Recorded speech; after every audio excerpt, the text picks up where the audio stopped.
Hello everyone, this is Pluto here. Welcome back to another video, and in this video I am joined by the narrative director for Wizard101 and Pirate101, Sam Johnson, or Blind Mew. Today he is going to rank every Pirate101 book and Wizard101 world in a tier list. Now, I have to say, before the video starts, these are only going to be worlds that he has written himself, so you won't see like Arc 1 or 2 worlds, but you will see Empyrea and onward in this list, as well as every book for Pirate101. Hello, everyone. I am Sam Johnson. I was hired by Kingsisle 14 years ago to write Pirate101, and in the time since, I have moved over to Wizard, and now that Pirate is also producing more content, I am writing for Pirate again, and it's awesome. And I am also driving Ravenwood Academy's story as well. So it's been a busy year. Yeah, that's awesome. I can't wait for that game, honestly. As soon as I found out it's like before like prequel game, I was like so hooked. I can't wait to play and hopefully stream that game. But yeah, basically me and my brother, who both love Pirate101, we came up kind of with like some minor questions about each book. Oh boy. I'm not gonna ask every single one of them because that'd take forever. I picked like my top 10, so I have like 10 questions. Hopefully you'll be able to answer a lot of them. Hopefully you won't say that some of them are telling like you usually do, but I tried to make them not really spoilery. Okay. Also bear in mind that my memory is not what it was, and a lot of that original pirate stuff was done more than a decade ago. But yes, I will do what I can. All right, so let's just get started here. We got first book is book 1, A Pirate's Life for me. This is basically for anyone that doesn't know, it is the start of Strull Island, the start of the game, all the way up to the volcano Waponi Wu, which is where you get guns rolled, and then the book ends before you go to Puerto Mico in Tradewind Skyway. So, what do you think about the first Pirate101 book? I am very happy with that book. Let me see. I would give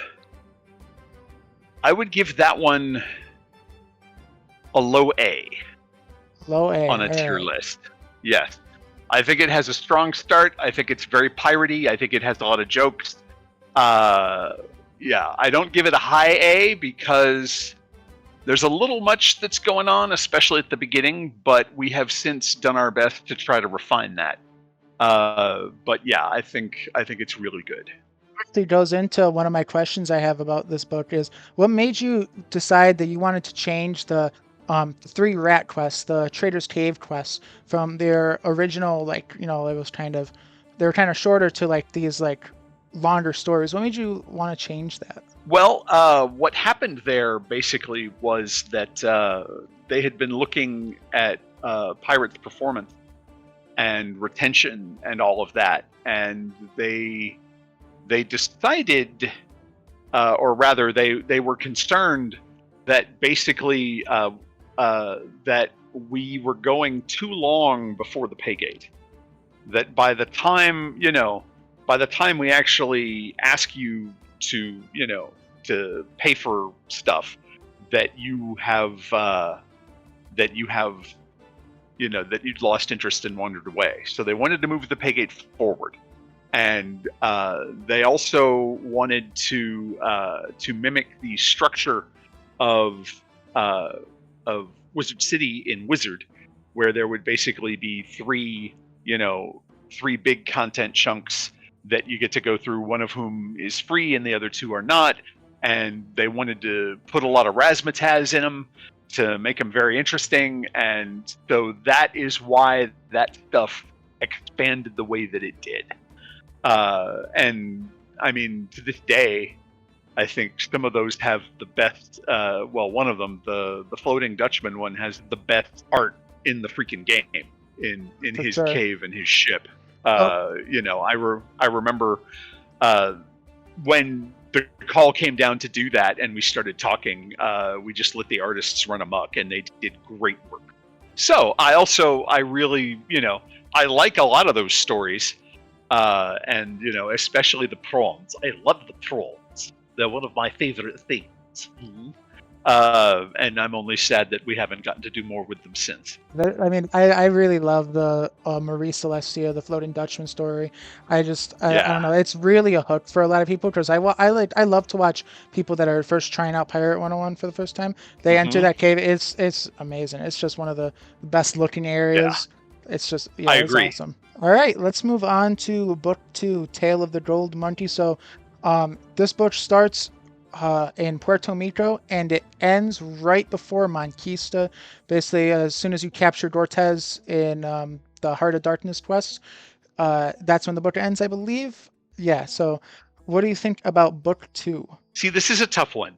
One of my major look back and regret it things about Pirate in general is that I think we waited too long to spring the map on you. I thought, oh yeah, we'll give you a lot of time to run around and be a pirate and do goofy stuff. But I should have, I wonder in retrospect if we shouldn't have kicked off our main story much earlier. So all the stuff, between now and Valencia 1, I worry that it shouldn't be there. However, the Gold Monkey was one of my favorite things to write. Partly because, I got to sit there and snicker to myself that, wow, I can't believe I'm riffing on Apocalypse Now in my kids game. This is amazing. Also, I think his environment, his actual throne room, blew me away. And so I'm very fond of the Gold Monkey.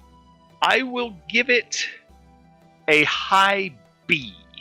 High B. Yeah, it lost a few points because of the whole. We should be on the main plot by now.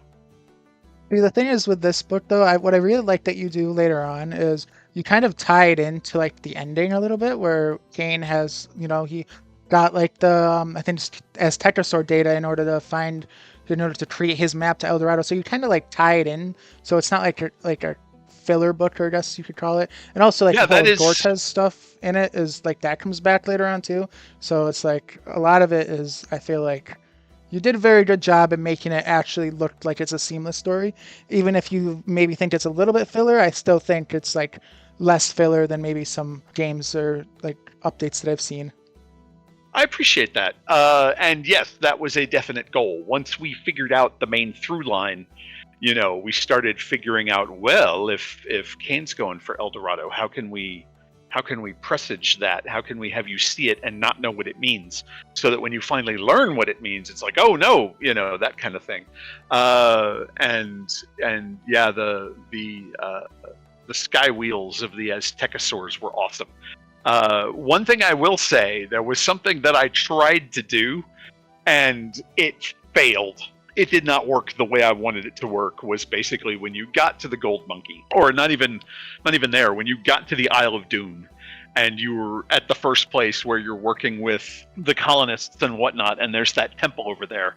I wanted there to be this gradual hint of what the evil is down there. And what is it? And I'm like, and the reveal that it is an undead dinosaur was I was trying to generate that, but I think unfortunately there was just too much going on, and also, I mean, very quickly after the game came out, we had Aztecosaur companions in a pack, and so the slow build to dinosaurs, it just didn't work. Right. But that's okay. Yeah, sometimes not all the bits land. Right. I still love this book a lot. This book is like super nostalgic for me. The first like 5 books of Pirate are like the most nostalgic for me. So like, yeah, they're marvelous. Yes. Yeah. All right. So next up we got book 3, Monkey Business, which is just the entire world of Monquista. So yeah, yes. What do you think Monkey Business. Okay, Monkey Business, I will give... Okay, this is hard. And, one thing I meant to say earlier that I need to tell all y'all out there is that there are so many things that go into, how much you like a world or don't like a world. And so little of that has to do with me. Like, I don't know what the mobs are doing. I don't know what their cheats are. I don't know what the drops are. I don't know how hard it is. So, I'm judging this totally on how tight and solid I think the narrative is. So that's my only thing. An entirely story tier list, entirely based on the story. Yeah. Book 3. Okay, so here we run into another thing, is that the Monkistan. I love writing Monkistans. I think they're great. But they're jerks. And I have talked to people who played the game and were annoyed that they had to deal with all these Monkistans, to the point where, hitting you so hard with so many Monkistans early in the game, I've heard the theory that, it turned off players. I don't know if that's true or not, but boy, it was fun to write. So I'm gonna give Monkey Business a B as well. I think once again there were some things that got away from us. I wanted there to be more to it, and I felt like I didn't end up accomplishing everything that I wanted to accomplish in Monkista. But the stuff that we did do, like the ongoing red thorny plant and the Audrey 2 monster inside the boat, I loved that. And see, that's an area where the slow build actually worked. And then Don Quixote is one of my favorite things ever. But by the same token, there were other things that didn't go as well as I wanted them to, and so I'll give it a B. You think it's above or below book 2? I would say it is below book 2. All right. So yeah, like on the gameplay thing, I think the main problem with at least the gameplay of Monkista is that you spend a long time sailing. So if it's for any reason, that's why it would be. I don't think it would be because of the ship fights really, or like fighting the Monkistans. I think it's more getting from point A to point B takes a long time. Yeah. So yeah, and that's a problem with a lot of worlds, but Monkista is one of them. With yeah. That was a serious pain because we didn't know when we were making them. And by the time it's in a beta, it's too late to make significant changes. Yeah. But I still like Monkista. I really like the whole like subversion with the Cortez. You're allying with him now after you spent the entire book trying to capture him. I loved writing all of the intrigue. I loved writing the Monarch. And I really, really loved the church schism that was in side quests that goes through lots of the game. But in my head, it's part of Monkista. With the which came first, the banana or the tree, and you finally have the great conclave and all of that. It is one of my big regrets and one of my. It's still out there. I was going to resolve that schism as a plot beat in a future world, and I never got to do that. So I'm hoping that at some point we can revive that, and you can solve that schism. For sure. Because, that's I loved that to no end. These are plantains. Anyway. But I would love to go back to Monkista. One of the most. It's probably the most short-lived world in maybe either game. It would be awesome to go back there. It really is, and some of it too. I mean, especially because they're short, and we tried to emphasize that Lilliputian architecture. In a lot of the areas, it feels like the areas aren't big either, and there's a lot I'd love to do in Monkista. I think that's why in Novus, the Monkistan material just ballooned.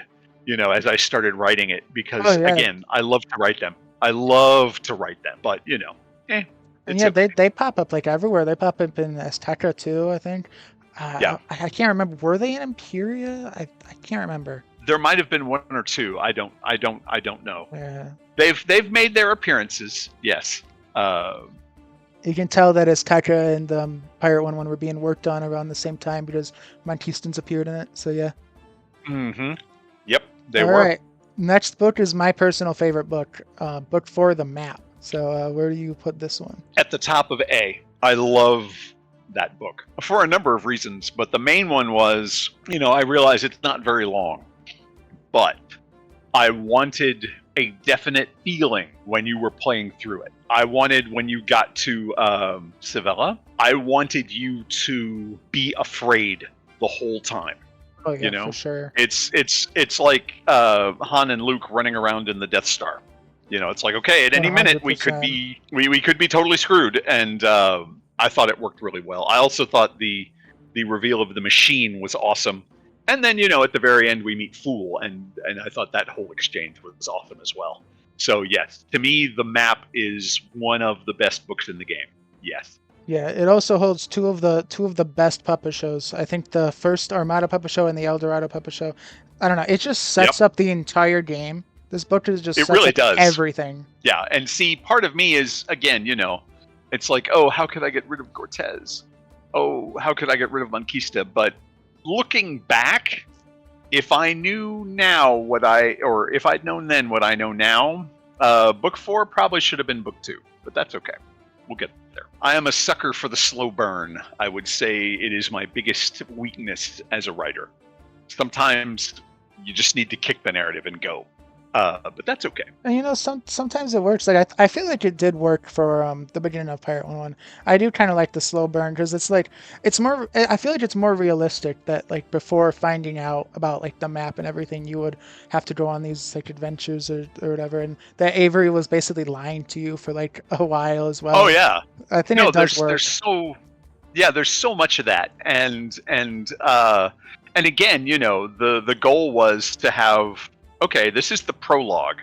This is you getting to be a pirate. So, okay, what do you do? Well, let's go rob a outpost. Let's go smuggle some stuff. Let's go meet the Frog Father, and so you run around and you do all this stuff.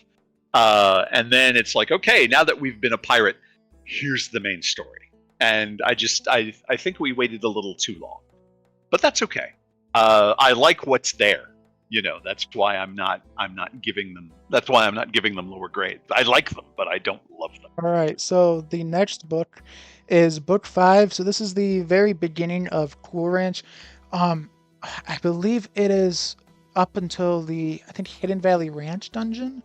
I believe. Yeah. It's basically just the Red Sash gang. You do the Bison Spirit quests in there. What do you think of book 5? Book 5, I give a C. And there's going to be a pattern here that emerges. You're going to find out. So I've said this before. If it's old news to you, sorry. But for those who don't know, Cool Ranch was the first world that we made. And because you never want to make your introductory content first. Because the first world that you make is always not going to quite be as good because you're learning what you're doing. And also, at that point, we didn't know how big a world needed to be. We didn't know how many, skyways it needed, how many books it needed, how many quests it needed. Yeah, that explains a lot why there's like 5 skyways in Cool Ranch. Oh, yes. So we looked at Wizard Worlds, especially in Wizard City. And we were like, oh, okay, it has 5 streets. Okay, then we need 5 skyways. Okay. And it has this many quests. Okay, we need this many quests. And so we basically made this big framework.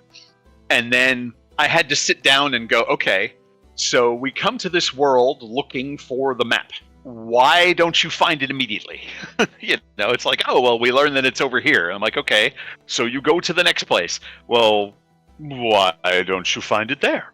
And, I kept having to put these barriers in front of you. And I felt like by the end of Cool Ranch, it was sort of ridiculous. So there's, alas, Cool Ranch is way too long. And the skyways are way too big. But again, it's the kind of thing where it's like, oh, well, if you told me you can go back and you can cut one of the skyways. Which one would I cut? Yeah, am I going to lose El Toro? No. Am I going to lose the Magnificent Seven? No.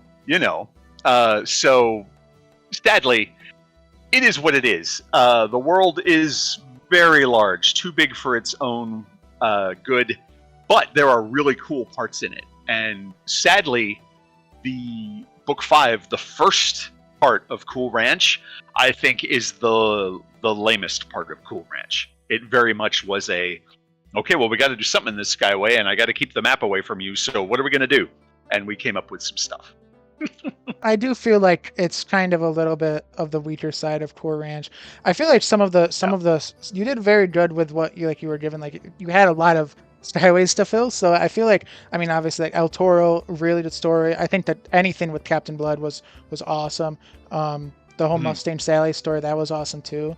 So I feel like you did very good with what you were given. But yeah, I do feel like book 5 is kind of a little bit of a slow start, maybe. Yeah. And again, those were the first quests I wrote for the game, so I didn't know what pacing was yet. But all good. And honestly, Cool Ranch is one of my favorite worlds, even despite it being very long. I like the longer worlds where it's like you have it in 2 parts, like like Cool Ranch, Chrysalis and Wiz, and just any world where it's like longer. I really like it. All right, next book is book 6, The Mask of Toro, which is just all of the Santorana, El Toro storyline. Yes. Not in Cool Ranch Part 2, not like the second part, but the first part. This is all the El Toro stuff. I like this book a lot. Again, because it's Cool Ranch, I'm gonna put it a little lower because of all the flaws I just enumerated, some of which aren't my fault. But the way that it ended up being written, and especially Toro himself, when he and his secret identity are complementing each other, and the whole absurd El Toro could be anybody. It's like there's only one bull in this entire skyway. I wonder if it's him. That to me, the fun and the whimsy in that were awesome. And to this day, I love writing his dialogue in Quest. So I will give this. What is at the bottom of B right now? Bottom of B is Monkey Business, book 3. This one is better than that, but not better than whatever's above it. Yeah, I feel like the Master Toro, the El Toro stuff is one of my favorites. It's like kind of like a Robin Hood kind of story too, where the Santorana, was El Guapo, is that his name? The boss, that's the tax collector. El Guapo, yes. Yeah, the tax collector.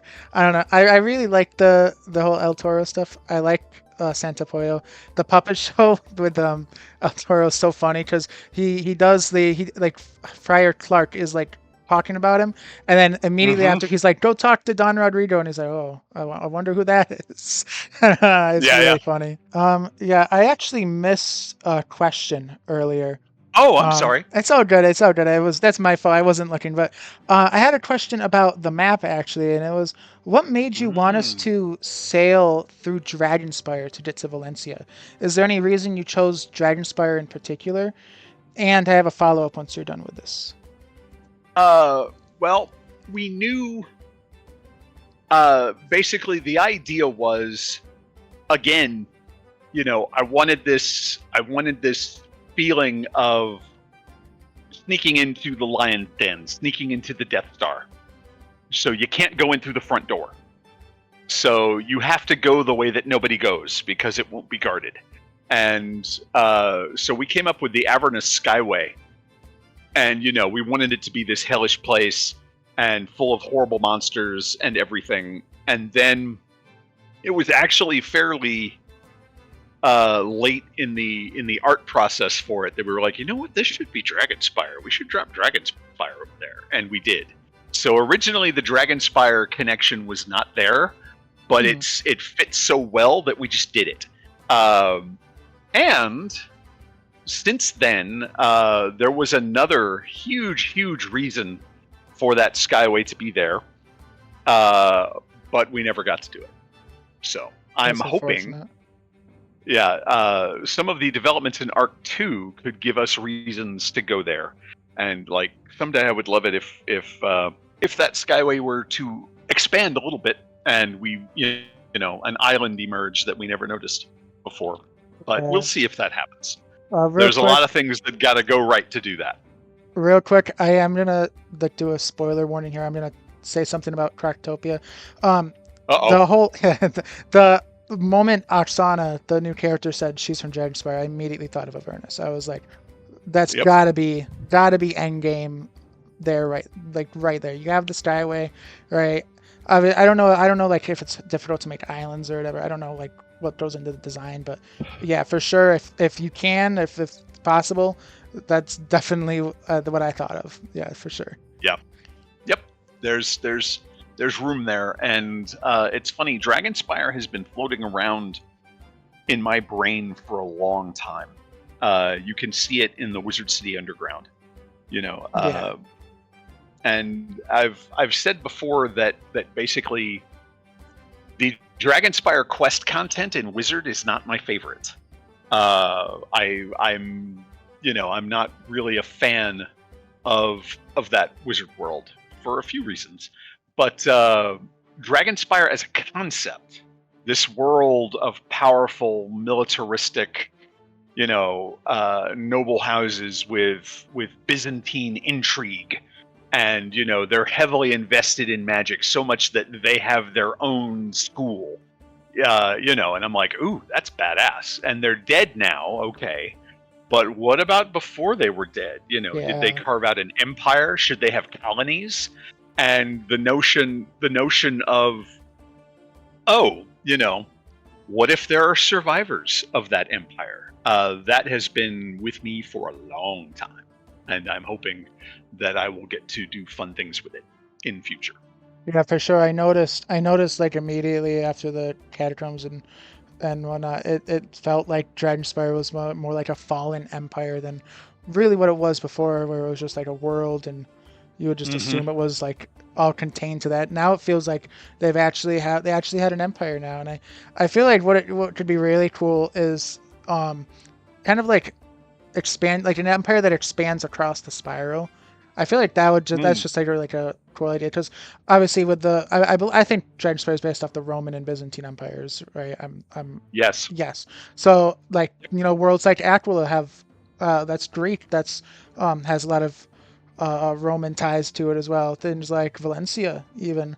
I just love like in my own head canon thinking that. But yeah, Dragonspire is one of I don't know. I love Dragonspire. It's one of my favorite worlds. So, but yeah, let's move on to Book 7. Cool.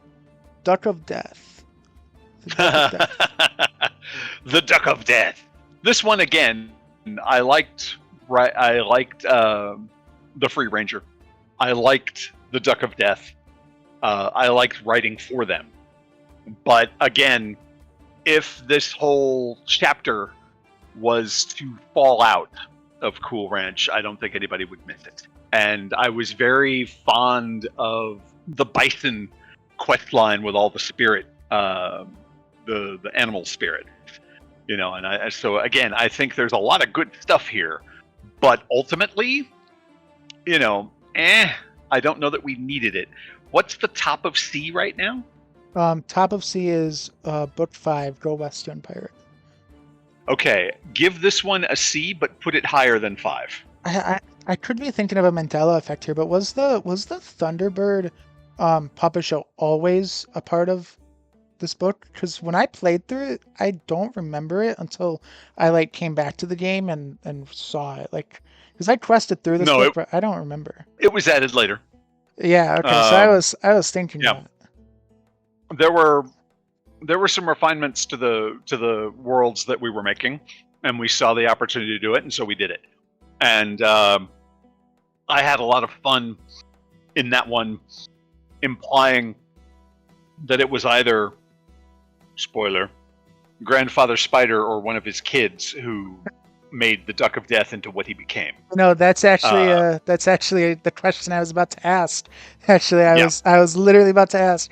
It was Grandfather Spider that turned the Duck of Death into what he was, because it shows the spider in the puppet show. Yes. Again, this strays to questions of time and concurrence and whatnot, I would love to say that it was him. That this is after you release him in Chrysalis, but before, he is wrapped up in, before he gets too busy in Mirage et al. So I think, I want it to be Spider. It's Spider. Yeah, the other option I was thinking is there's a random boss in Chrysalis that I think his name's like Atlat Lane or something. I made a theory about it a while ago, but I was like, could have been him too, because he's a spider. He has shadow powers. But yeah, I like the idea of it being Grandfather Spider. It's just it would get maybe a little bit too tied up with the timeline, I guess. But yeah, and we can make the timelines work. And there comes a point. The timelines are already so kinked up that, there's going to come a point where I'm basically going to just start having elements refer to each other and not worry too much about it. So there you go. Next book is book 8, Desperately Seeking Sally. So this is in between Poor Ranch Part 1 and 2. It's where you go back to Skull Island and all the Port Regal stuff. Yes. And see, here you can see our learning process, because we reduced the number of Skull Island skyways and we spread them out. We were actually like, Cool Ranch is too long.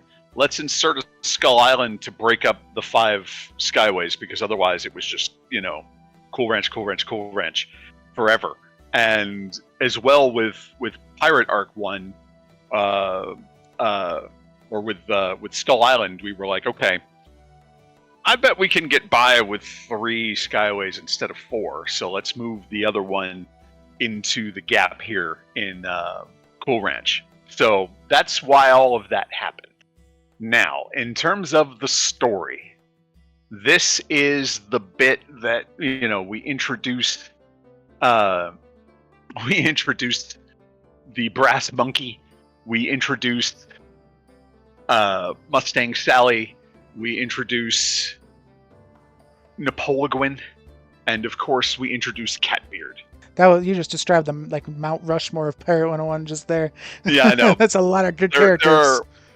There's so much going on here. And the other thing too, I don't know if anybody knows this, or some of you probably do, but this is the one too where I went crazy with the Gilbert and Sullivan references. For those of you who do not know, I grew up as a bit of a theater person, and now I get to basically do one show a year, and every year I will perform with the Gilbert and Sullivan Austin. Last year we did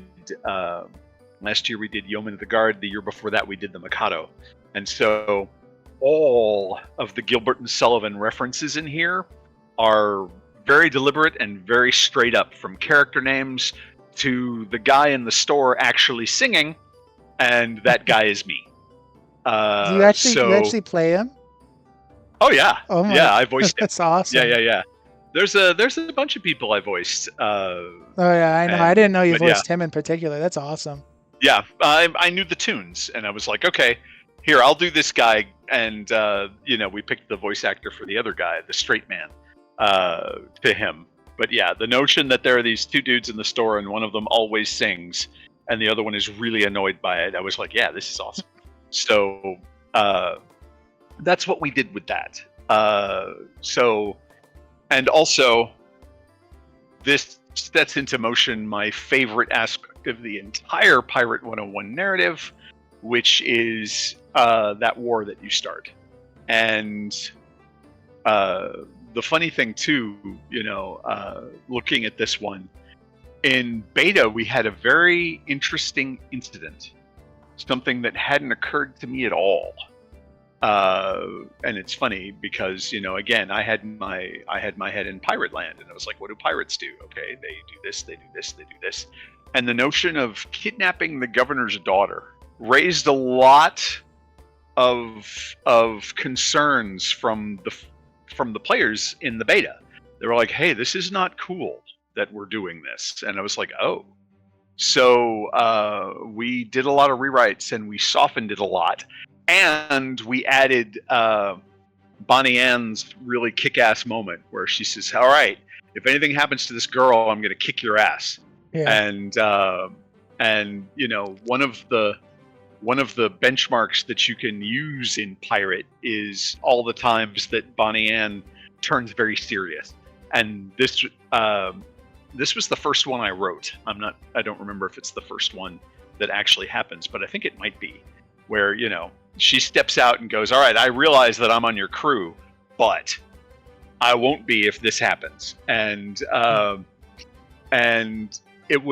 we had a really good discussion on the forums, and it was a really good interchange, again, with the community, and the results worked out great. And so, you know, and it's still there. So I will give Desperately Seeking Sally an A. What's the order of A right now? So right now it goes book 4, The Map, is number 1, and then book 1, A Pirate's Life for Me, is number 2. Okay, this one goes right in the middle. Right in the middle. All right. Yeah, I'm very fond of that book. Yeah, honestly, the character of Bonnie Ann is just like one of the better written characters in Pirate 101, one of the best written ones. I feel like Bonnie Ann is kind of like the angel on the shoulder, and then Ratbeard, or probably just Ratbeard, is the devil on the shoulder. But yeah, I really like this book a lot. El Toro is the well-intentioned yut, and now we have Sinbad, who is, you know, a lesser devil on your shoulder. But yeah, the Bonnie Ann Ratbeard interplay is something that I grabbed very early, and went, "Oh yeah, this is what we need to do." And so, yeah.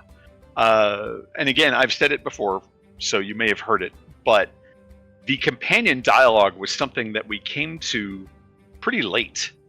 I think it was while we were writing Skull Island, and basically the question had arisen of, well, who's our narrator? Because, you know, Wizard had a narrator, and we couldn't think of anybody. We didn't want it to be Boochbeard, and so finally we were like, you know what? What if your companions talk?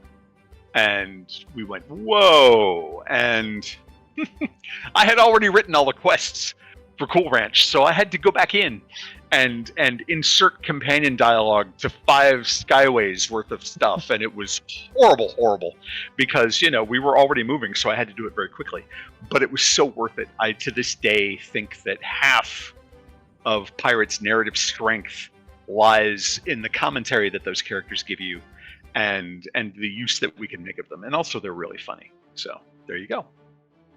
Probably one of the best decisions made for Pirate 101 maybe ever. Would have been that. And yet one of the worst. Well, not one of the worst, and yet it had a significant downside, because every time the I know your Presidio companions speak, it's a block of 5. It's 5 lines. And, you know, there's an exponential growth. I mean, you want to compare, you know, a small Pirate update has 60% of the dialogue of an average Wizard update. So there's a lot of VO there, and VO is cheaper for us now, but back in the day it was not. And so, yeah, all that extra writing makes the game awesome, and sadly makes the game harder to make. But we are building back, and I'm going to see if we can't keep getting companion dialogue, more companions into the Pirate episodes as we go forward. Anyway, enough of a digression. Hope to see Wing Chun come back. I love Wing Chun. Oh, I know. All right, so next up we got book 9, The Magnificent Seventh. So this is all of Tumbleweed Skyway right here. Yes. This again was one of my favorites. You know, sadly, narratively, I don't think it's important at all, but we had a lot of fun making these characters. And I love the point where, you know, they hand the badge to you because you're the 7th. And I thought it was great. But again, because of Cool Ranch, what is the top 3 right now? Top 3 are book 4, The Map. No, the top C. as Oh, in top of Charlie. C. Oh, sorry, my bad. It is book 7, which is Duck of Death, and then book 5, Go West, Young Pirate. Okay, this one is better than the Duck of Death, so put it on top of C. All right. I do have a little funny question here. So I have a theory. Okay. I have a theory that Timmy, the little boy, is Wyatt Chirp's son, or at the very least, related to him. Wow. Is that true? Is that true? Is it? It was never intended to be, and no, I don't think it is. Huh. You know, he's that iconic little kid that's in every Western. You know, who runs after the hero yelling Shane. So no, I don't think that he is. But it's a fun idea and a fun theory. But yeah, and it gets into Wyatt's family situation, and like who's Mrs. Wyatt. And I never really thought that far down the road. There's just that archetypal kid who is always in the Western. And when we were making a list of all the West stuff we had to do, it's like, well, we gotta have Zorro, we gotta have all the people from Tombstone, Wyatt or Doc Holliday, all of that. We gotta do that. And so the kid appeared, or the child rather. We had a bunch of the kids, Billy, etc. So there you go. Yeah. All right. The next book is book 10, Dead Man's Hand, which is all of Haunted Skyway and the end of Cool Ranch. Yes. So this one I'm actually going to move into the B's because I liked this one a lot. And again, it has, if he's not my favorite, he's in my top 3. It has death in it, and I love death so much. And also the fact that even within the endless world that was Cool Ranch, this place at least felt different. And I thought Captain Blood was really cool. I thought Miranda was amazing. As we originally designed it, Miranda was all one big instance. And we're like, this takes 3.5 hours to play. We should split it up. And so we went back and re-engineered it so that, you could do pieces of it. But all of that stuff I thought really came through. And so what is the bottom of B? The lowest one in B is Monkey Business, book 3, Monkey Business. This one is better than that. So move it one up. Do you think it's better than Mask of Toro? No, not quite. It's close. I mean, can I have ties? No ties. I'd say it loses to El Toro by about 3 points out of 100. They're close, but it's. I have a soft spot for El Toro. What's crazy is this is in my top 5 favorite Pirate101 books. Dead Man's Hand. It's another really nostalgic. The Motherlode Mine dungeon is just the most nostalgic dungeon in the game. Yeah, the confrontation with Deacon and all of that stuff, and I really it went really well. I dig that one. Cool Ranch is not my favorite world, so I'm gonna rank all of Cool Ranch lower. But this should be one of the highest within Cool Ranch. So. All right, next up we got book 11, which is Samoorai Yak, which is the first half of Mushu up until General So. So it's the problem is I think you go to Subata a little bit in this book. I think maybe just a smidge. So I can't just say it's Crotan Skyway, but it's up until General So, and then yeah. So what do you think of it? So this one, the whole deal with Mushu, and again, you see that we've learned our lesson because it only has 2 Skyways, or 3, but one doesn't have much adventure in it. Is that we wanted one Skyway to very much be your shogun, your grounded Asian adventure, and we wanted the other one to be the mystical one with the crazy stuff. So Samurai Yak. I think we were really getting into our stride here. And I love the joke of General Tso. I love the fact that I got to have Rook talk some smack to you. This is going to be in the B's. I don't think it's as good as Dead Man's Hand. Do you think it's better than Monkey Business? Oh yeah, I think it's better than Monkey Business. So it's right in the middle of the tween. Yeah, I think it's better than Monkey Business. Oh yeah. All right, I do have a question for this one. So, Avery mentions at the beginning of this book that Egg Foo Young is the pirate lord of Mushu. Are there any other pirate lords out there in the spiral? And for example, would Sinbad be considered the pirate lord of Mirage? That right there is a good question. I would argue it depends on how pirate I want to lean Sinbad. He probably would. Or rather, he's a famous pirate from Mirage that never got his crap together well enough to make a play. But one of the things that has gotten away from me continually, and hopefully won't in the future, is the notion of, those pirate lords. The third Pirates of the Caribbean movie, with the Council of Captains. Very early in the game, or very early in development, we hit upon that idea, and we really wanted to do it. But as the story evolved, there just was never a good place to do it. So I think I'm hoping that someday that the Council of Captains can meet and do some cool stuff, and that you'll get to meet them all. But I am not prepared at this time to say who is on it. Avery is pretty clearly the pirate lord of Skull Island, but the notion of creating interesting, exotic, non-human pirates from all the worlds of the spiral is very appealing to me. And I want to take my time and savor that process when it happens. So there you go. Yeah, that's awesome.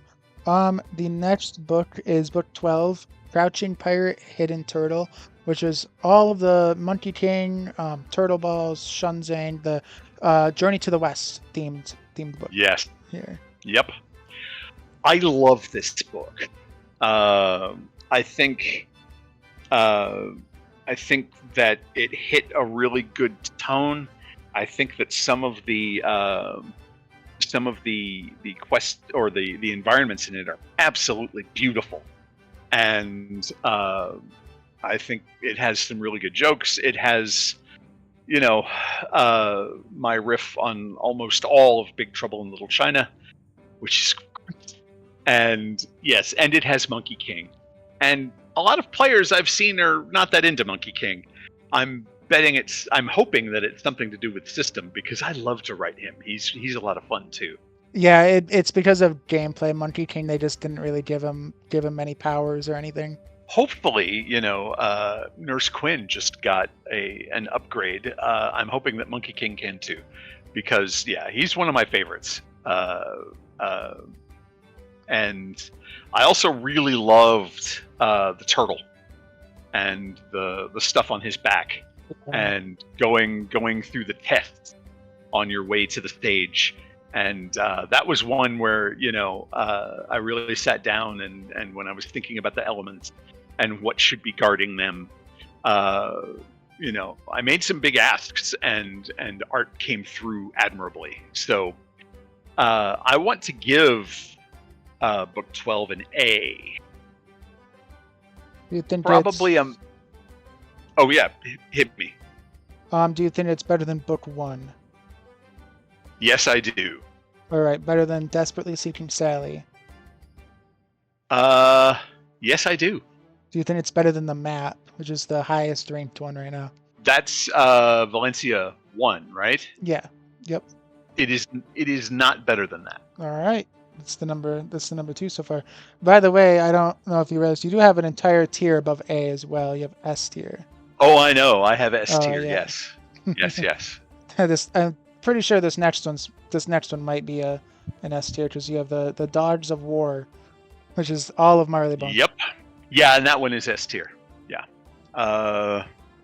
It is probably the only occupant of S tier, at least from Pirate. I think, yeah, my opinions of Pirate Marleybone, I think, are pretty well known.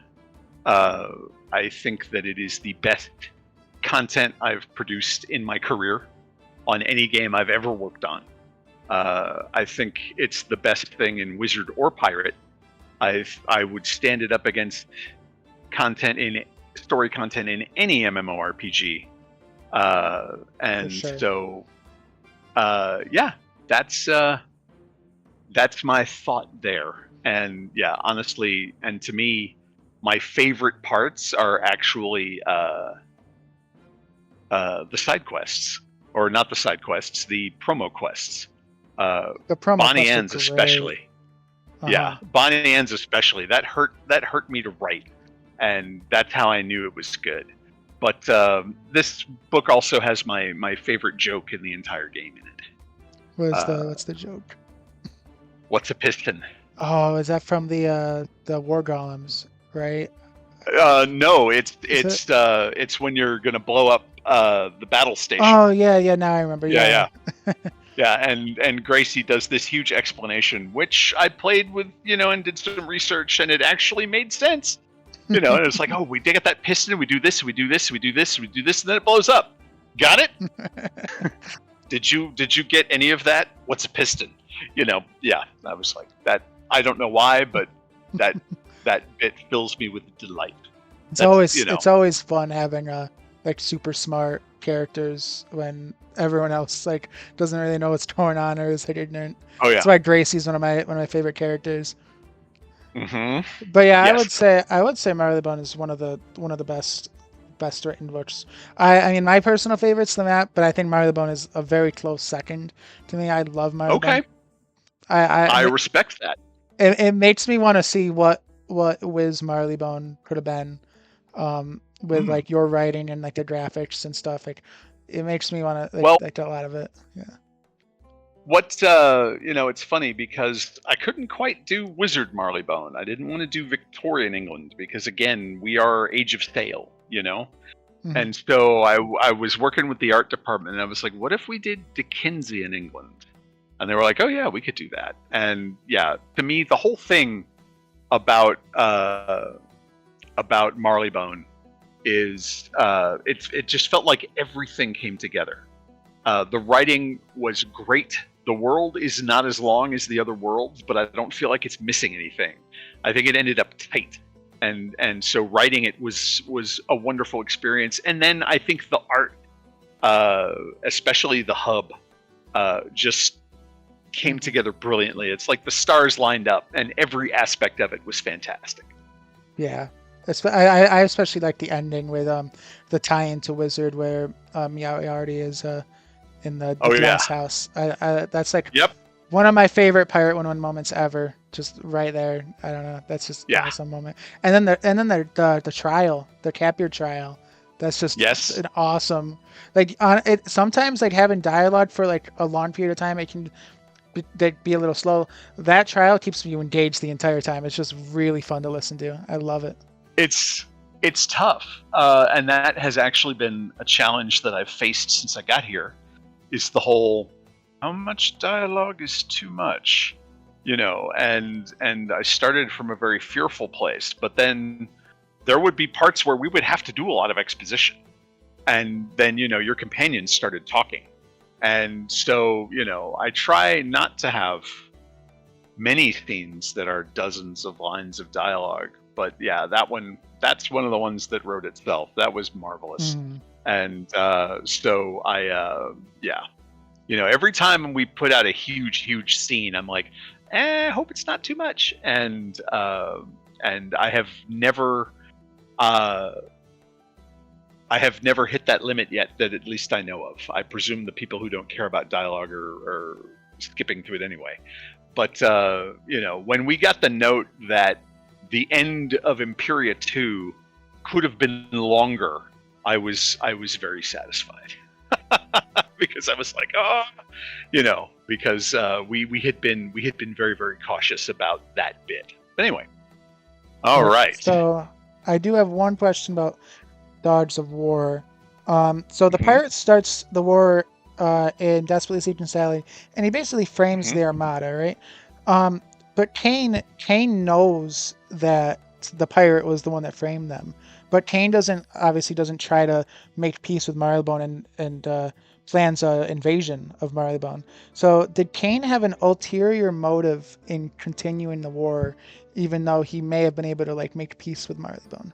Kane was going to eventually conquer Marylebone anyway, so he didn't care. They were going to be one of the toughest nuts in the spiral to crack. So, deal with them now or deal with them later. Once he starts conquering the whole spiral, if they have time to arm themselves and get on a big, get on a stronger footing, it might be worse for him. So that was my thought there. And also, with regard to Kane knowing, in Sinbad Part 2, which was, or Sinbad Part 3, I should say, we refer to actually Kane ratted you out to the Marylebonians. Originally in the original plot that so many books had to fall out of, that was going to come up in a big way.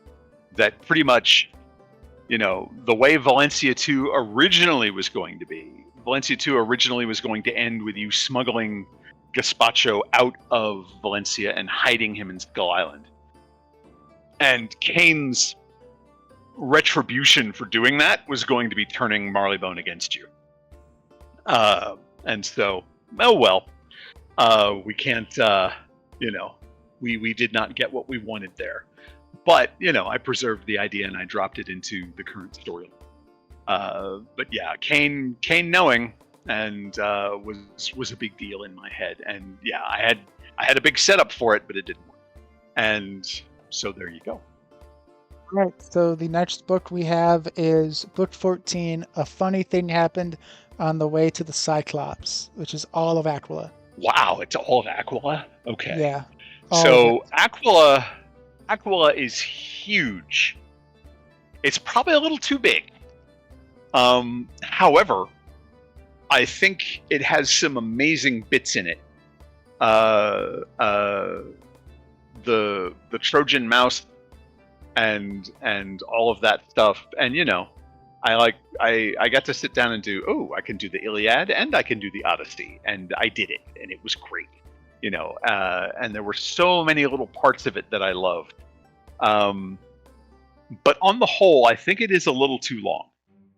And which is funny because there was a whole sequence that got cut where you were going to go down to Hades, and a lot of that material got resurrected for Tartarus. I am going to give it a B. B too. It'd be a fairly high B, but I give it a B. Do you think it's better than Monkey Business and Monkey Business and Samurai Yak? Yes, I do. Dead Man's Hand? Yes, I do. And Master Toro, do you think it's better than that? Yes, I do. And then book 2, Tale of the Golden Monkey, do you think it's better than that? No, I do not. One question I do have actually is, why was Aquila one book? Why wasn't it split into multiple books? Because I feel like with Aquila, you could have done 2 books there with like one book being the Iliad, one book being the Odyssey. So that's always something that I was curious about. I am not sure. That decision was made by somebody very far away from me.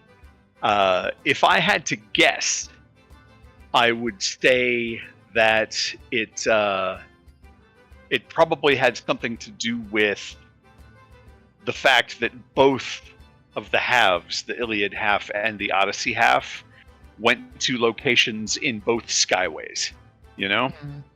And so it was not easy to geographically pin it down. That may have been a factor, but honestly, I do not know. All right. Next up, we have book 15, Wheels Within Wheels, which is Valencia Part 2. Valencia 2. Okay. If you've been listening to me for a while, you know the story of Valencia 2. basically.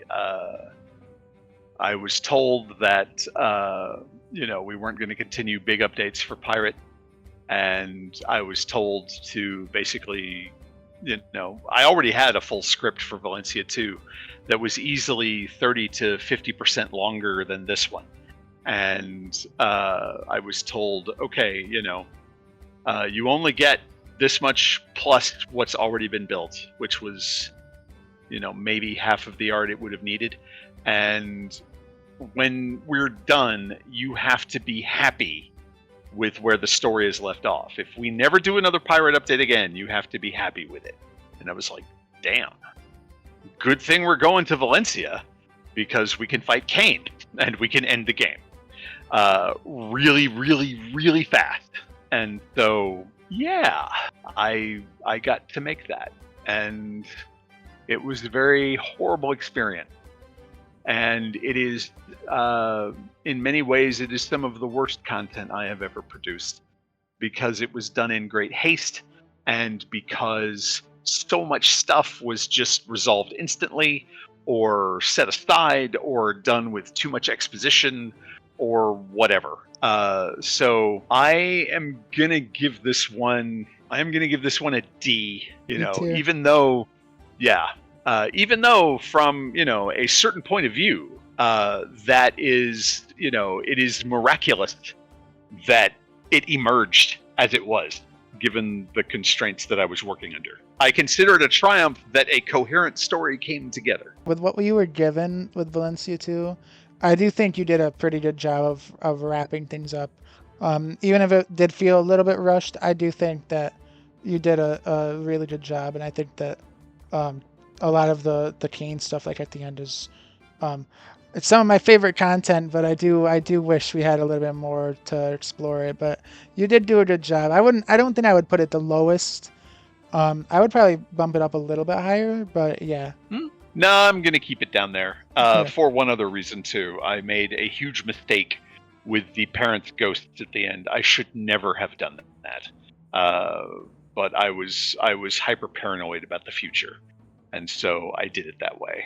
But yes, no, I get it. If you look and find this theme of creations destroying their creators, there was a point by the time I got to the end of that book, I was like, wow, this keeps coming up. Maybe I'm thinking about something. Maybe I've internalized something. The notion that our children kill us. Because man, yeah, making that broke my heart. But I still will stand by it. I think it's got good jokes, and I think and the Kane stuff, especially at the end. I'd been saving a lot of that stuff forever, so I was totally ready to do that.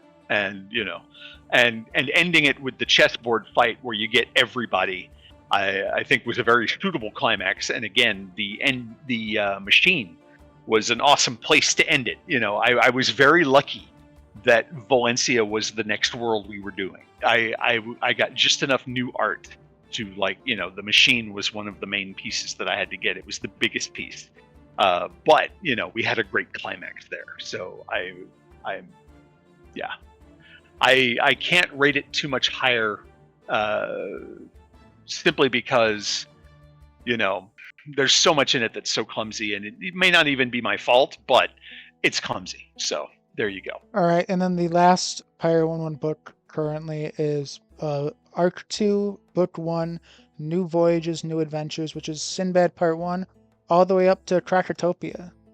I'm not even sure if this book is done yet. I don't know if you can confirm that. It went live. Oh, this book? No, yeah. I can't confirm that yet. I think, no, I'm sorry. I can't do that.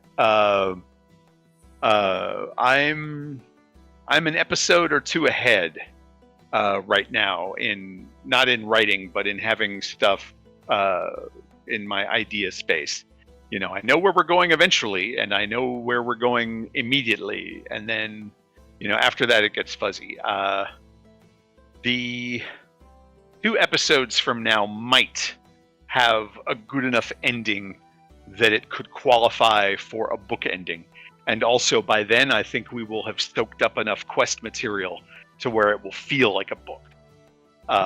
So there you go. And again, a lot of what I said earlier about Valencia 2 is going to apply to these as well, because, you know, again, we are working within a very different set of constraints, you know, and we have some serious barriers between us and content. But in every case, I think, well, not in every case, but in most cases, I think we've done pretty good within the bounds of what we have.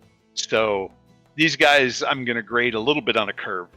And, you know, despite my feelings about Cool Ranch and Valencia 2, some of these I think are actually quite good. So there you go. So where would you put it on the tier list so far? Oh, the entire book? Yeah, just oh so wow. I mean, if you want, I thought you wanted to go. No. We don't. No. We'll do it the same way we did everything else. Yeah, that's fine. I am going to give it. I'm going to give it a low B.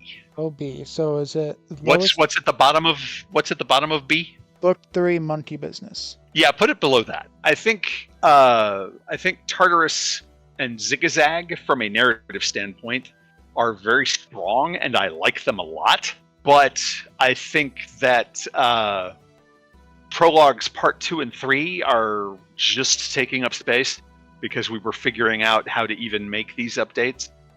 And prologue part 1 may be the worst content I have ever shipped in a game, because that one was such a can we make a pirate update? I don't know. How much time do we have? I don't know. It's like, let's make it about Sinbad. We don't have Sinbad. Well, we'll make him shout in the next room and get away before you get there. You know, and I was just like, oh my god, this is so slapdash. This is so, you know, cheap. So, you know, Skull Island Skyway gets an E, but I think that Zigzag and Tartarus bring the average up. So that's my feel about the first book of Arc 2. And again, you know, we're going to see where Arc 2 goes. Luckily, you know, we have been blessed with the ability to do more and more of these, and Pirate has gained steam, and if it continues to gain steam, so shall we. And so there's a chance that you know, we can start getting more serious infrastructure involved, and if we do that, then we can produce more content, and the content will get better. So there you go. That's my thoughts on that. All right, I did miss one question. This is my last Pirate101 question. Absolutely. This was about book 15. Why did Marco Pollo not give Gazpacho a map piece? Ooh. I'm thinking because he was very much, you know, just a member of the crew. You know? He was the cabin boy. And back then he was also very young. You know, I'm thinking, you know, like you see on you know, all the classic ship movies, there's the crew, and then there's the officers. I think basically he wasn't an officer. And that, you know, all of the other principals, you know, that are in the photo, I think Pollo, you know, blinded probably by the privilege of his position, just figured that they mattered more than Gazpacho did.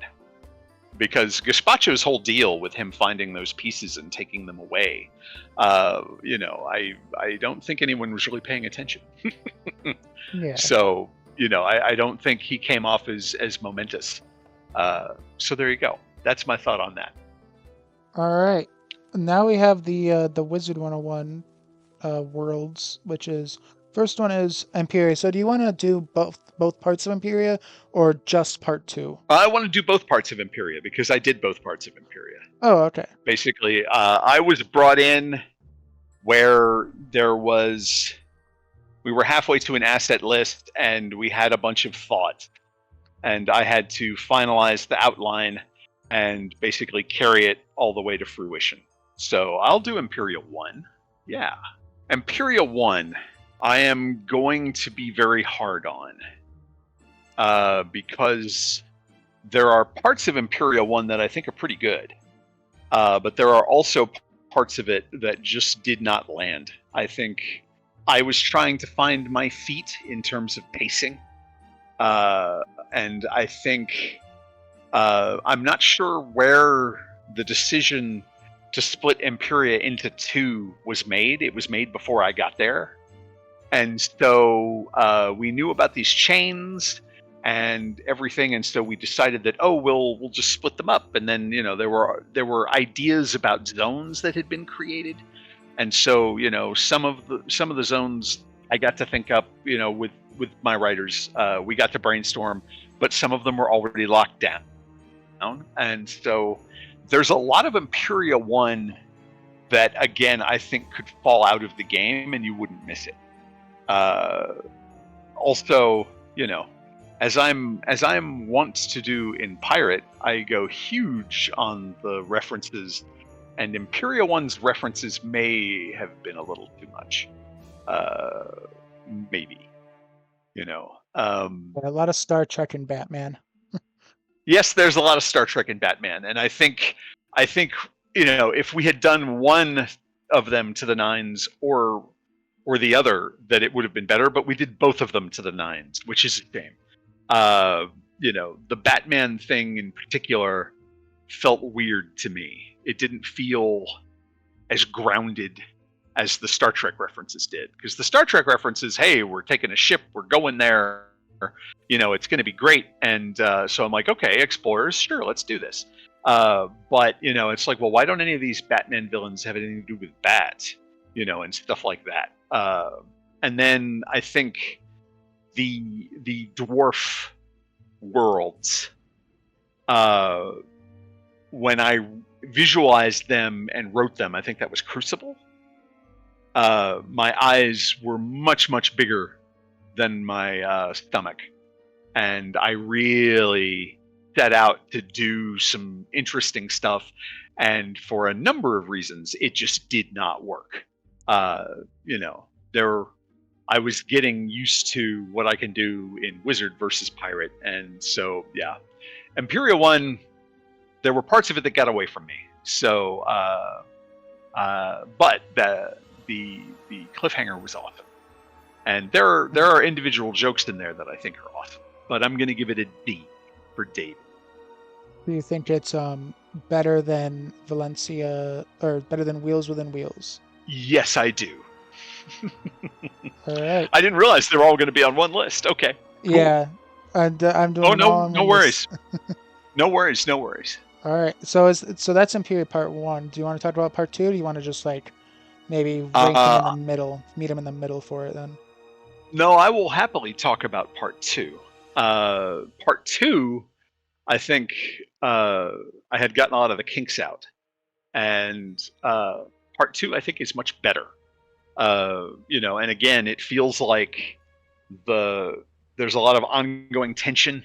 The Raven and Spider conflict is working out. I think the revelation of the Scion, we were able to elevate you to a semi-cosmic position. So instead of just some kid, you now, in theory, are something that can be dealing with demigods with a straight face. I loved the Halo world. I don't remember what it was called, where all of the Mandala. Yes, Mandala. I remember, when I first envisioned that world, I was like, oh, this is going to be hard to do. But then I asked for it, and it was cooler than I thought it would be. So I was very happy with that. I love the growth within Mallory, and then the whole final thing, I thought was quite good. We had to, it's like, well, what are we going to do? Have you fight two gods and beat them both? And then what? Is the universe going to go out? I don't know.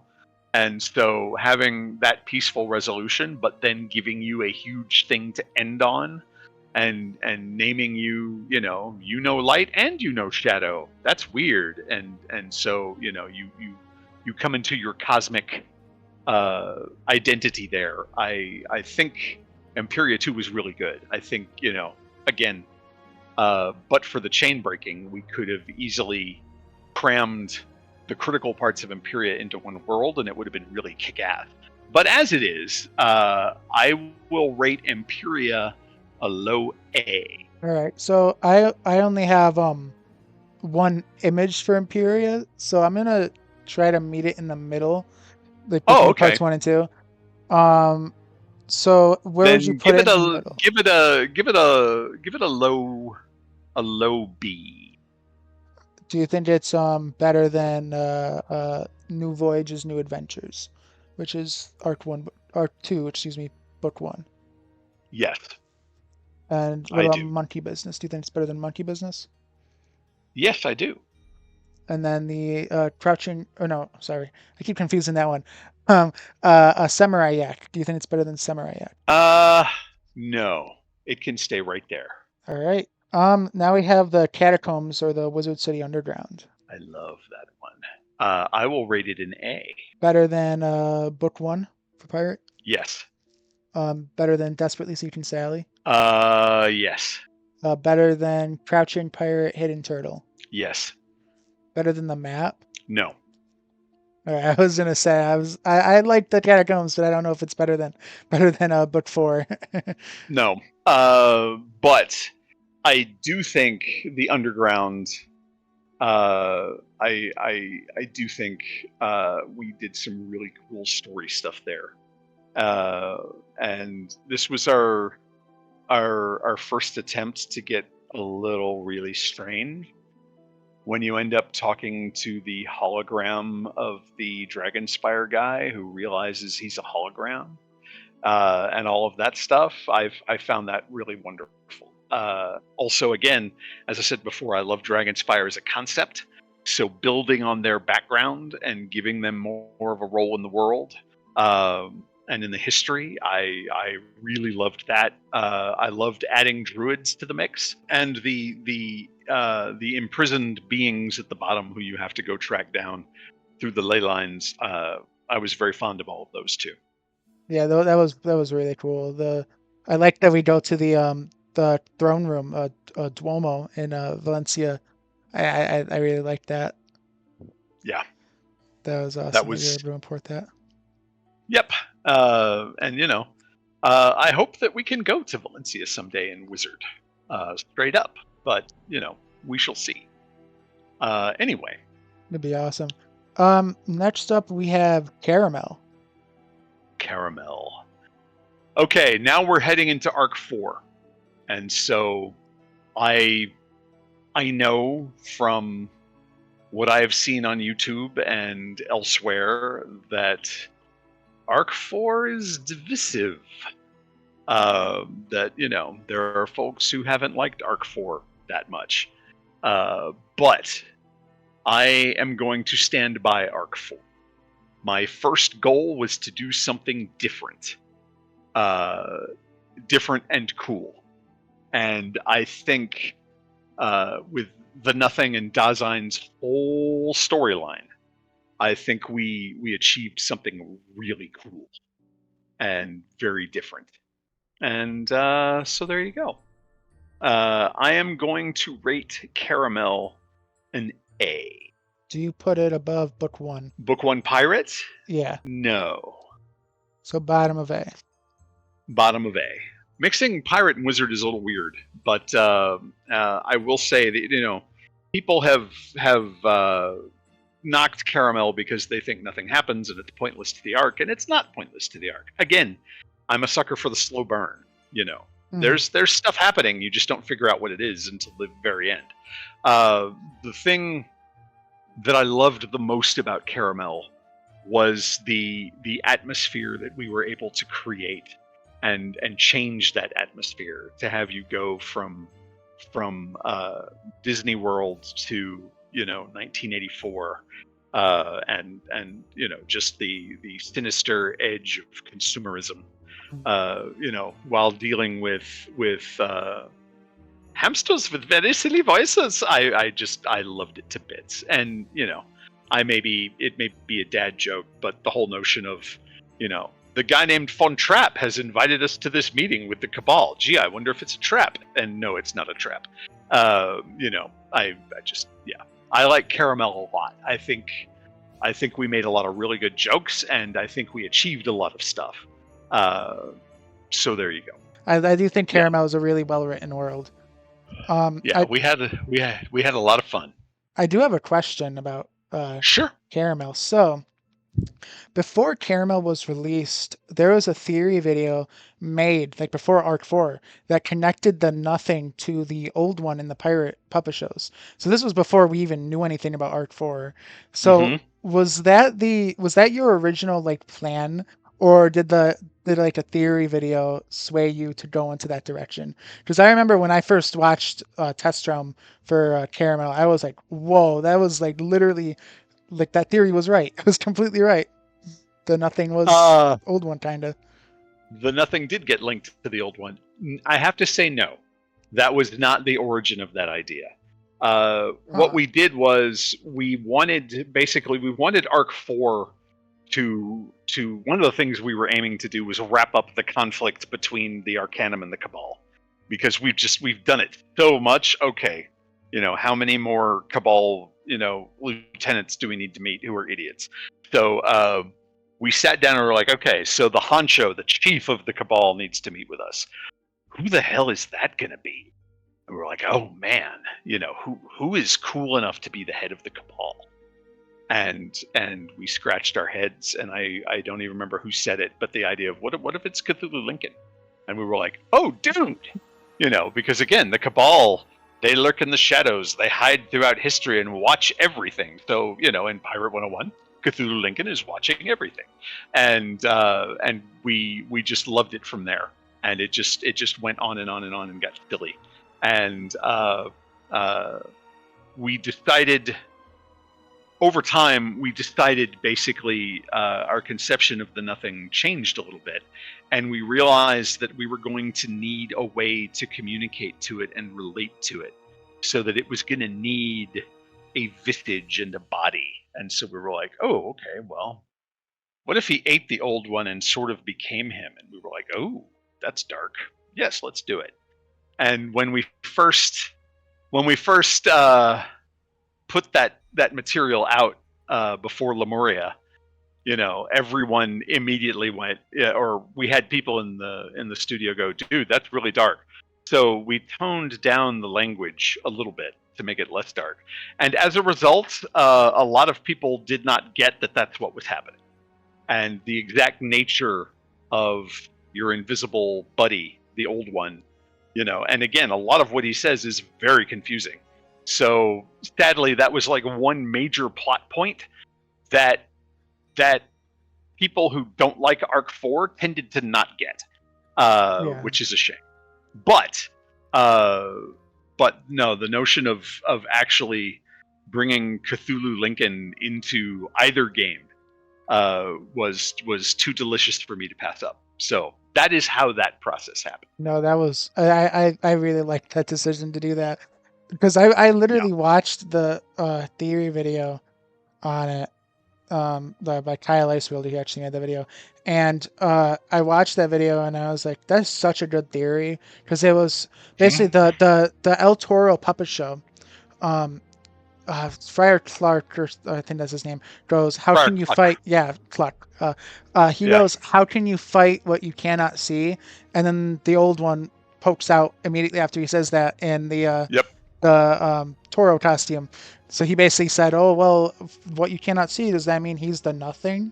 And I don't know. That Yeah. Yeah. was Yeah. one of the best, probably the best Wiz theory video I've ever seen, because he was pretty much spot on, almost pretty much. I Yeah. hate to say that I am not familiar with it, but great ideas are out there in the ether and they manifest all the time. I love that we got to the same destination. Yeah. I'll have to send it to you after Oh the yeah, show you, that because sounds great. it's really impressive that he was able to make that connection and be completely right.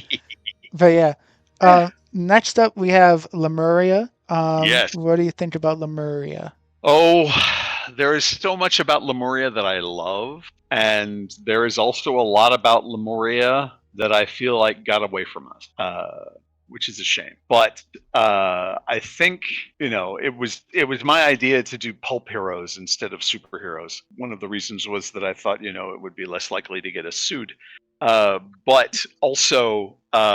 it's just always been a passion of mine. And as I have often said, if I can get one player to read one book that they never would have read otherwise, I have done my job. And so I was hoping that exposure to people like Solomon Kane and The Shadow and all of that would, send people out and learn more about this stuff, because all the superheroes now that are getting movies made about them only exist because these other ones did.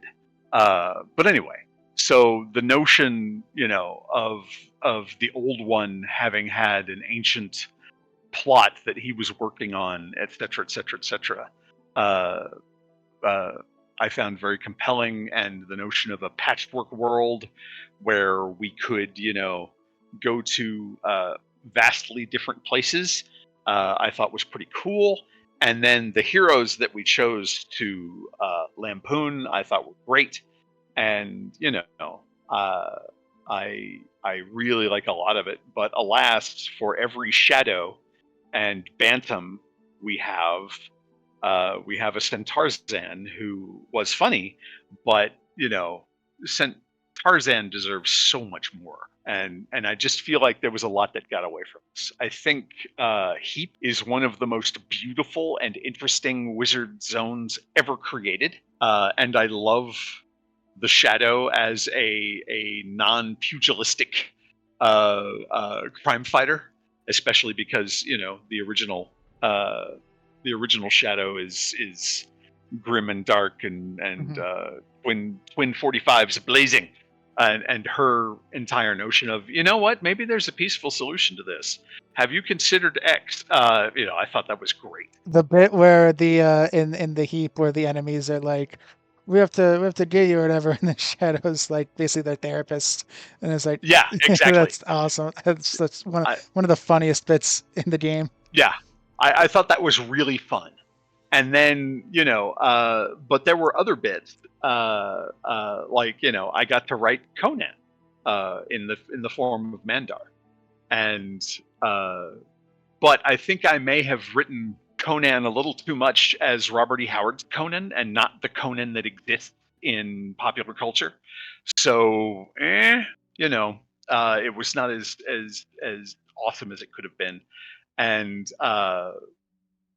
so, but we got Sky City and Buck Gordon and all of that stuff. And so, Lemuria is a very mixed bag. I don't know. The whole ended up not being greater than the sum of its parts. And there were bits that I think got away from us. The actual hub itself was never as atmospheric as I wanted it to be. However, I do think that the climax and all of that, where Dasein sacrifices himself, I thought was really good. And I'm also very very pleased with the introduction of Dasein and his attitude and the whole notion of we are teaching him to be a person by showing him what is good and what is bad. This is his childhood that we are going through. Yeah. And I thought that part of it was great. But again, that's the part where we're way there. And so I get it. A lot of players didn't like it, and there's still no big bad, and that's okay. But I think our core goals we accomplished very well. I think at the surface level there was execution that didn't quite from time to time. But again, this is a world where there are great bits in it, but the whole thing is not great. So I want to maybe put it at the top of C.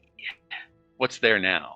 Right now is the Magnificent Seven, the Duck of Death, and Go West, Young Pirate. Put it at the very top. Put it above the 7. I do have a question about Lemuria. Which hero of Lemuria was your personal favorite to write, and why? Mandar. Mandar? Yeah, Mandar. I think Mandar's a fan favorite. Everyone loves Mandar. Yeah, it's Mandar because not only did I get to write Conan, and the Conan fiction is among my favorite stuff, but I got to do more than just riff on Arnold. There was a lot that he said that I was trying to in a Howard story, this is how Conan talks, but I liked that a lot, and yeah, so Moth Amon also I got a big kick out of. But yeah, Mandar was my favorite to write. Bear in mind, I must reiterate that I do not write all the stuff. I have a team of 2 writers under me, and most of the time we split things into thirds. But lately, we've had so many additional projects that we're worried about that one of my writers is now pretty much doing 80% of Wizard, and then me and the other one are working on Pirate and Ravenwood Academy. So bear in mind that I didn't write everything, but of the heroes that I wrote, I think I wrote 2, maybe, or 3. I wrote 3. Mandar was my favorite. All right. So next up we have Novus, which is the penultimate world. Yes, I'm gonna give Novus an S tier because I love Novus. Originally, the core concept for Novus, there's a new world in the spiral. The world is actually a conscious being, and it's changing based on the telepathic impressions that it's getting of you. That was originally going to be the first world of Arc 4, but we realized that it was too far out there, and that you needed to understand the basic, concept of the nothing and all of that, and we wanted to make the nothing a character and not just a force of nature. And so we went back and retooled, and but we finally got to go to that world, and I didn't know how we were going to portray it. And we were talking with Art, and Art was like, "Well, what if we did surrealistic art, surrealism as the style?" And I was like, "I don't know how you would even do that, but if you want to, go ahead." And so, and then at every turn they wowed us, and I loved it. And I will say it's definitely the most unique Wizard101 world in my opinion. Novus is definitely the most unique. I do not like it very much. Oh, I like Novus. I think one of my issues with Novus is that there's a little bit there's too many plots going on at once, and that's the only gripe I have with it. But honestly, the ending with the spiral powers, not like in the Wizard, I just thought that was really good, really awesome. We finally introduced a big bad, and it's you. But to me, I remember, when the scripts were finally done and we'd all done our zones and we joined them together, when I got to the climax, and the nothing, it rejected everything, and he had that whole, "This is not what I wanted to be." It really ripped my heart out, and I was like, "Damn, is this too much? Is this too dark?" And I thought about it, and I went, "No, let's do it." And so, also the other thing that I really love about Novus is that, it is the first time that we ever had the dude who is inevitably going to betray you, and no one saw it coming. Yeah. It was awesome. And again, I wrote all of the Valencian and Monquistan material in Novus, and some of the ending bits. And just as it went along, yeah, we are out there and it is different, but I placed a lot of value in different. So I can already hear the internet screaming, but I am giving Novus an F. I'm assuming it's going to be below Marleybone for Pirate, though. It is going to be below Marleybone for Pirate, yes. All right. Because I feel like with Novus, we really tried to push through, standard MMO thinking and mindsets and whatnot, and I really love it. And also, too, one of my other goals for Arc 4, was to make the spiral feel more like a place, because in Wizard101, you go from world to world to world to world to world, and yeah, sometimes they'll refer back to each other, but not really often. And then, in Pirate felt like the spiral was a place, because you had people from different places, and you had, political conflicts between Monquista and Marleybone and all of this stuff. And so I wanted to bring that in. Usually, we're like, oh, this is a threat to the whole spiral. Well, I wanted the whole spiral to react to this big event. There's a new world. Oh, well, let's go explore it, says everybody. And so that's another reason that I'm really proud of Novus. For sure. I think we were able to build a spiral cinematic universe, as it were. No, And yeah, it's so realistic too, because if there's a new world, of course, like Marleybone and all the other spiral powers are gonna try and colonize it. They're gonna immediately scramble for it. Yeah. That's Do you awesome. have a flag?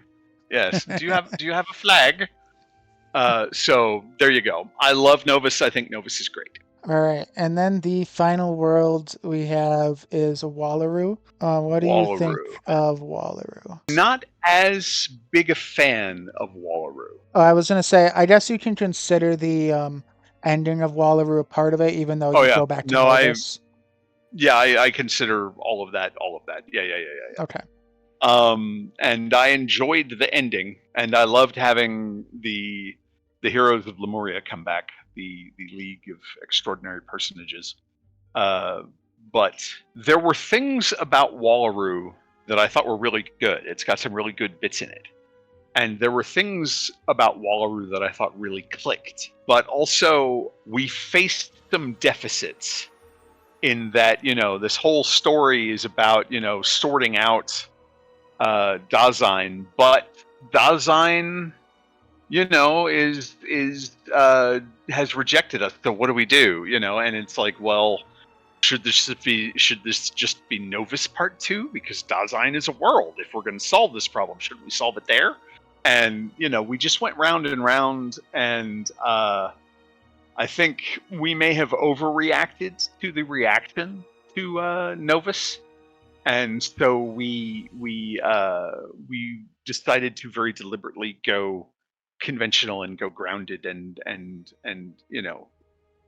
tone down the weird stuff. And so we still had dream sequences, and you still got into the dreaming and have interesting experiences there, but it was nowhere near on the order of what we were doing. And I think the world suffered a little bit. Wallaru was not my favorite world of Arc 4, sadly. In some ways, I would say it's my least favorite world of Arc 4. And again, we did a lot of Australia research, and I think there's a lot of good Australia in there, but it doesn't feel like it clicked to me the way that Asia did for Mushu or Pirate Mushu. I think it did not embody its theming as well as it could have. So I am going to give Wallaru a high C. Do you think it's better than the Magnificent Seven? No. Do you think it's better than Duck of Death? Yes. All right, so right in the middle of C tier. Yeah, there you go. And again, I'm trying to grade myself, pretty hard here. I can't just give everything A's. So I'm trying to, and again, with me, the worlds that I rank low are the worlds that I feel like got away from me. When I tried to do something and it did not land, it did not work. So I feel like to an extent, Wallaru got away from us a little bit, which is a shame. But we will endeavor ever to do better. So yeah, and we have done our postmortems, and we have thought intensely about this world that's coming in the fall, and then the next one after that. So our goal is not so much to surprise you this time, but we intend to change up from Arc 4 pretty significantly without being a huge reverse in course. Did you write? I think it's Selenopolis, which was the new teaser, right? Did you write that? I brainstormed Selenopolis and I polished Selenopolis, but I had very little to do with the actual writing of it. That is one of my writers. He is my more senior writer, and he is my secret weapon. I dearly love his work. Why do you ask? I was gonna say, without saying anything about the story, because the update hasn't released, where would you put Selenopolis right now? I haven't played it yet. Okay. So, but from a pure story standpoint, I think Selenopolis is definitely a B, but I don't know where in B it goes. Okay. Yeah, because some of the stuff, I feel like I can't judge it until I've heard the dialogue and I know how it feels. That's how I know Right. that the bits land. I know Right. this is a really good idea on paper, but did it work? So it's a little premature, but I definitely give it a B. Yeah, I'm excited to play through it. I'm excited to looks like go back to Krakatopia in Wiz as Mm-hmm. well. It's awesome. Thank Yep. you so much for sitting down and doing this with me. It is like truly an honor. 7-year-old me that played Pirate101 in 2012 is probably fanboying really hard right now. Being able Dude, to have a conversation with you, man. Thank you so much. it's stuff like that that blows me away. And again, I gotta tell you, you and the fans make it all worthwhile. I love what I do. When it comes to my job, I consider myself the luckiest dude I know, and yeah, this is great, and I love it. Yeah, So and thank you thank you so very much. much. Oh yeah, man. Yeah. Sorry it went on so long, No, it's all but good. It honestly, like hearing you talk about the story is one of my favorite like things to do. I watched this morning. I watched the stream you did yesterday, and that was awesome. yes, And the Novus roundtable you did a couple years ago about Novus. Whenever there's a KI live or whatever when you're in it, I always tune in. It's awesome hearing you talk about the story. And thank you. Pirate 101, it's my favorite. It's literally I'm not exaggerating here. It's my favorite written story game ever that I've ever played, ever. I Wow, love thank Pirate. you. Yeah, it's Uh, awesome. Thank you. I'm hoping. See, they hired me here because they wanted to take narrative further in Pirate than they ever took it in Wizard, and that was why I took the job. I wanted to embrace that challenge. And the cool For sure. part is, it's been a while, but we're hoping to take narrative in Ravenwood further than it ever went in Pirate. Uh, I can't wait to play yeah, that game. I'm super we excited. will we will see. It is a very noble aspiration, but yeah, we are in proof of concept phase now. But we have a lot of really cool ideas, and we just gotta shake it out so that as many of them make it to live as possible. And but anyway, No, thank you. just the idea of a Wizard prequel, it Yeah. just gets me excited. Really excited. Well, for me, what did it was, this is actually going to be a game about going to school instead of about, uh, saving the universe from big bads. I'm Hmm. a sucker for academic narratives, all the way back to the '80s. But so I'm game. It's going to be fun, and right now we are having a blast, uh, laying the foundation down. So thank you. This was awesome.